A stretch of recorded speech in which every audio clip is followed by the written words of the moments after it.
Menteri Keuangan tagih hutang sebesar 1,2 triliun dari pabrik mobil Timor milik Tommy Soeharto, perkara pelik sejak tahun 2006. Dilansir dari Kompas.com, Otomotifnet.com, dan Sekretariat Kabinet. Pada zaman Orde Baru, pengusaha nasional yang juga anak mantan Presiden Soeharto, yaitu Tommy Soeharto seperti yang kita tahu, menginisiasi proyek mobil nasional bernama Timor. Badan usahanya pun dibentuk di bawah bendera PT Timor Putra Nasional, atau kita singkat saja TPN ya. Belakangan, proyek mobil nasional tersebut gagal total setelah ikut dilanda krisis moneter pada tahun 1997 lalu. Meski TPN sudah tak lagi beroperasi, perusahaan tersebut masih meninggalkan kewajiban hutang pada pemerintah. Menteri Keuangan Sri Mulyani Indrawati akhirnya bisa mengejar pelunasan utang tersebut. Proyek mobil nasional di bawah bendera PT TPN milik Tommy Soeharto wajib bayar hutang ke negara sebesar 1,2 triliun. Pertanyaannya, kenapa baru di zaman pemerintahan sekarang dieksekusi? Dikutip dari halaman resmi Sekretariat Kabinet, pemerintah berhasil mengamankan uang negara senilai 1,2 triliun dari rekening PT TPN yang diblokir di Bank Mandiri.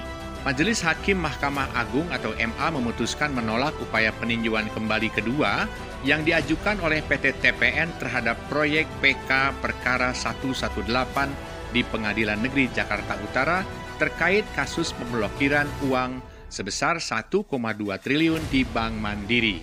Dalam informasi yang dimuat di situs web Mahkamah Agung disebutkan, penolakan atas PK kedua PT TPN kepada Bank Mandiri dan Menteri Keuangan dengan nomor register 716 PK/PDT/ tahun 2017 itu diputuskan oleh 3 majelis hakim MA pada tanggal 13 Desember 2017 dan sudah dikirimkan ke pengadilan pada tanggal 4 Juli 2018.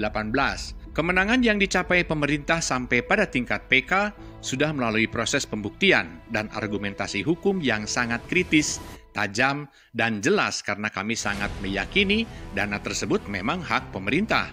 Dengan putusan atas permohonan PK kedua yang diajukan oleh PT TPN ini, maka kemenangan pemerintah sebagai pihak yang berhak atas dana yang sudah disetor ke negara sebesar 1,2 triliun sudah dikukuhkan. Selain itu, kemenangan atas perkara PT TPN ini juga menjadikan Menteri Keuangan sebagai pemegang hak tagih atas keseluruhan hutang PT TPN kepada pemerintah Republik Indonesia. Dengan demikian, PT TPN tidak lagi memiliki kesempatan untuk melakukan upaya hukum lain atas perkara mengenai utang PT TPN. Perkara yang melibatkan PT TPN sebagai pemohon PK kedua serta PT Bank Mandiri Tbk dan Kementerian Keuangan sebagai para termohon PK kedua merupakan perkara pelik yang telah dimulai sejak tahun 2006. Selain itu juga terdapat 5 perkara perdata terkait PT TPN di Pengadilan Indonesia yang diantaranya sudah mencapai pada tingkat MA. PT TPN mengajukan permohonan PK kedua atas putusan PK Perkara 928 di Pengadilan Jakarta Selatan terhadap putusan PK Perkara 118 di Pengadilan Negeri Jakarta Utara. Dalam proses tersebut, Biro Advokasi Sekretariat Jenderal Kementerian Keuangan berkoordinasi dengan Jaksa Pengacara Negara dan Bank Mandiri untuk menyiapkan strategi serta materi dalam memori kontra PK kedua perkara tersebut.